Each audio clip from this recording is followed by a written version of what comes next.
В Швейцарии арестованы активы семьи Храпуновых. До установления законности их происхождения изъяты банковские, финансовые и другие документы. Поводом к началу расследования послужило международное поручение от нашего Финпола с просьбой оказать правовую помощь по уголовному делу.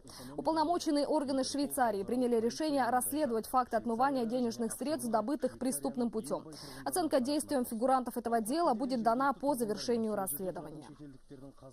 Начато уголовное преследование в отношении Храпуновых на территории Швейцарской конфедерации по факту отмывания денежных средств и иного капитала, добытых преступным путем. Кроме того, Федеральная прокуратура Швейцарской конфедерации ведет уголовное расследование в отношении Рыскалиевых по подозрению в отмывании денежных средств.